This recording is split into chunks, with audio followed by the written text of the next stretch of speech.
guys. I guess if you do pitch it, I mean right in front of their face, they don't hesitate but open up their mouth. And I need to back off the drag just a hair because what's the deal here? I must have it cranked down. He's a huge one and he ain't taking drag. But look at all these reds in the water. But let me tell you the situation we got going on here. And we'll just stop the boat for a second. I come in the cut over there this morning. It was probably dry. Well, I don't know about dry, but I bet it didn't have enough water to cover these guys up. But there's some deeper ditches on each end of this. It's possible they were out here just wallowed down. I found them that way before, where they just kind of wallow in the mud and wait for the water to come in. The tide's rushing in right now, so the more we talk, the more water's coming around. So I'm not going to waste a lot of time. I want to get this guy in. I want to take advantage of that. Yeah, he swallowed it in. There was no doubt. I throwed my new frog, which he's all messed up right now. I'm going to have to work on him. But it didn't work. It didn't work, and I throwed it right in front of these same guys. And they didn't take it. A couple of them swirled, but I don't know if they run from it or whether they went after it. But either way, guys, let's get a quick measurement and move on to the next one, because I think our window is kind of short. All right, this guy is 25.5 inches. All right, guys, I think we're just going to really quick move on to the next one. But it's awesome to get up here when the water's low like this. We got an overcast, so I can't see through the water today, and I don't expect to see through the water, but I think it's low enough to where I can see their fins and see the movement on the water. If I hurry, if I wait another little while, it's going to be up above them, and it's going to be a lot harder. So let's get on to it.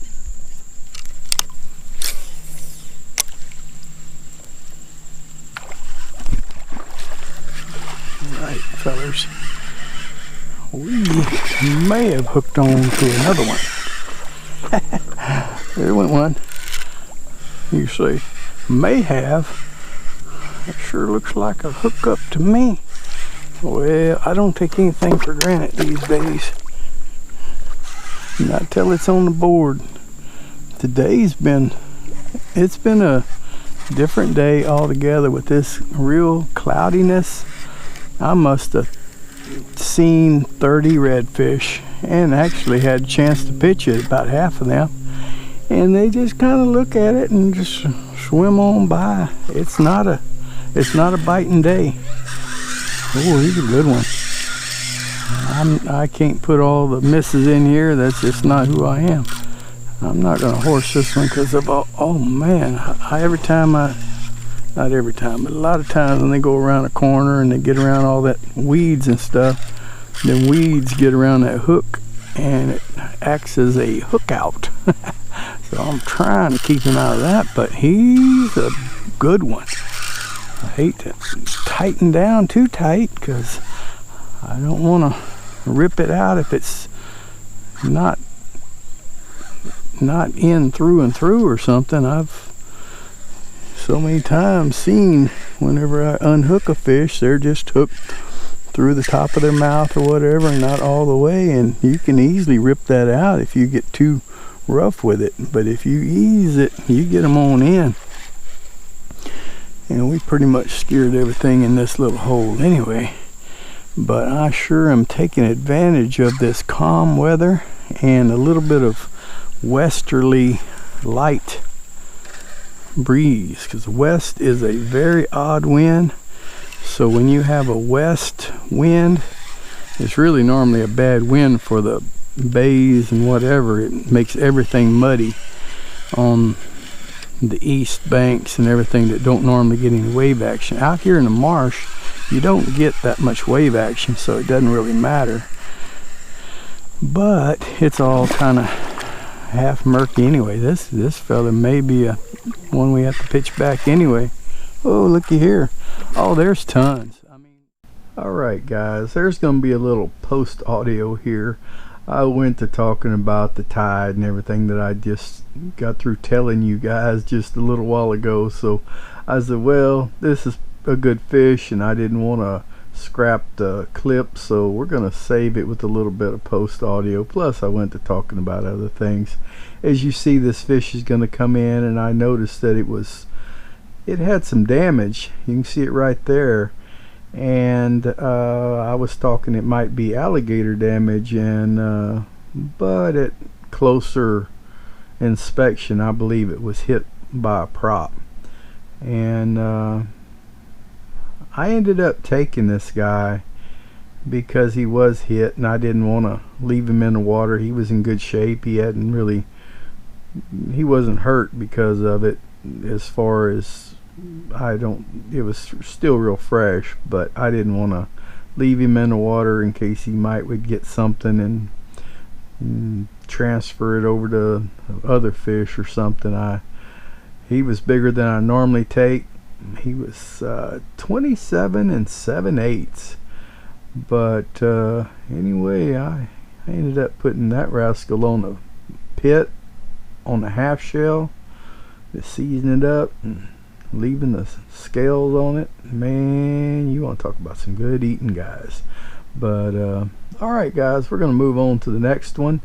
And I also, on the next fish, it was going to be my last fish, but as I was paddling out, I ended up being blessed with 2 more catches. So it's going to be a little bit out of sync. Not really out of sync. I'm going to put it in order, but I'm probably just you will cut the outro off for the next fish.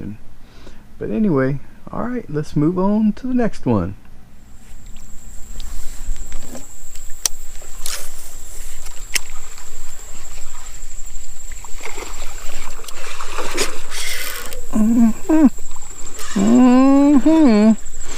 Oh yeah. Oh yeah. What you talking about, Willis? Alright. Oh, where you going, fella? You need to come back over here. Don't you go on around there. Oh guys, I popped back into this here little hole. I'm on my way back to where I started, and it worked out, guys.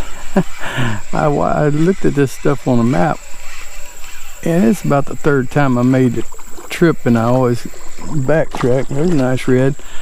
Always backtrack back around, but I seen there was a ditch that if you cut off this other way would show back up in this little hole, and I'd get some new ground. I wouldn't have to backtrack all the way back, and it paid off. I just popped into this area, and we seen that guy there with his back out of the water, or this guy, and we got shrimps. Them shrimp hadn't been up in these back marshes the last month or so that I seen. Whoa, don't get around that. Don't get around that corner. I'll let you fight a little bit. Not that much. It is an awesome but challenging day, I gotta say.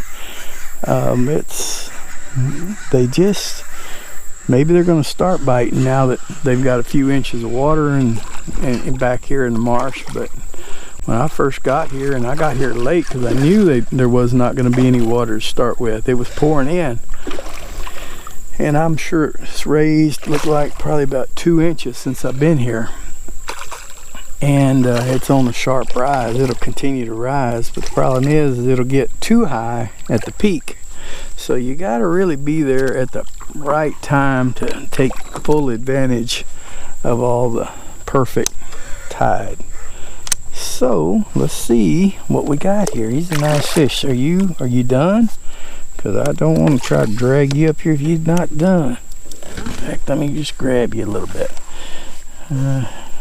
Just a little extra deal here. Oh yeah, 24. Perfect.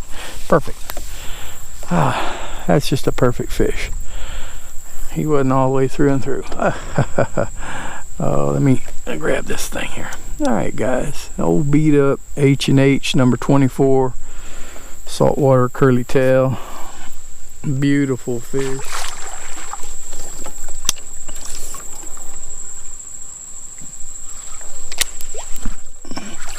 All right. Fellas, that's one of them cane pole catches. Oh yes, sir. Can't beat a deal like that. Guys, I'm lost. And y'all hear me say that quite regular, but I don't have my GPS. And I'm in the middle of all these little ditches, but I'm fine. I'm fine. I got me some Dr. Thunder. So you should drink water. Well, what do you think they make Dr. Thunder out of? What's that liquid part in that Dr. Thunder? It's got to be some kind of water. It ain't magical fairy dust. People, the doctor always tell me, you gotta drink a lot of water. I drink Dr. Thunder. I get all the water I need out of Dr. Thunder. Oh, you think I'd sponsored by Dr. Thunder? No, sir. All right, come here, guy. You didn't know what was going on, did you? Oh, but it is encouraging, because I was in places where I thought I was gonna have to backtrack a long ways, and then it opened up into another spot, and another spot, another spot. Nice fish.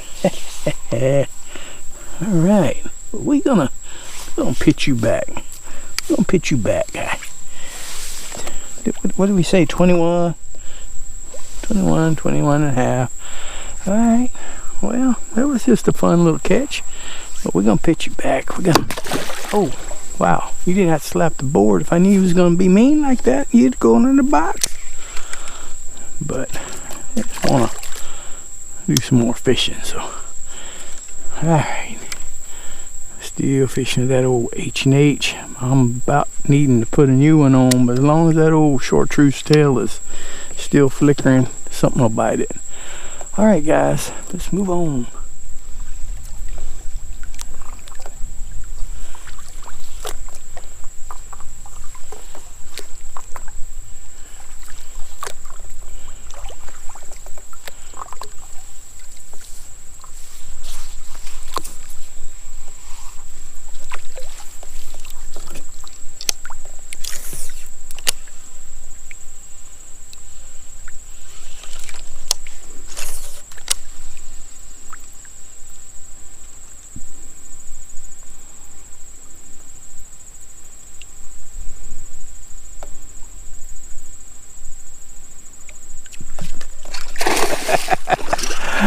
Oh, I was jigging.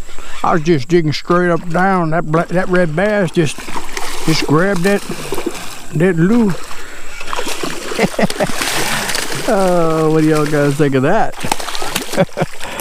Oh, you guys are hard to impress sometimes, man. Oh, ain't nothing but that. Guys, that was awesome. I ain't lying. I don't know how much you guys seen in IRL, but man, in IRL, in real life, that rascal swimming right towards me. I just said, well, I'm gonna jig it straight up and down to see what happens. Well, feller, it was a trap. It was a trap. Did you know that? I'm gonna let you go. Yeah, I'm gonna let you go. I want to be one of those guys that lets some fish go. 21 or so. Yeah, he could go in a box, but I think we let him go. Easy, guy. Get on out of here. Get out of here. Yeah, that was so fun. Yeah, I've done that a lot of times. Tried to do that a lot of times, guys. That's why I thought it was pretty cool. And I've seen them swimming towards me and I jig it and it don't always work. But that time it worked. He seen it popping up and down off the bottom, just straight up and down. And, you know, I'm gonna have that. I gotta have it. All right, well, just you had it. Now you know. Now go tell everybody that don't work no more. So everybody you know won't fall for it. All right, guys, let's keep on going. Let's go to the next one.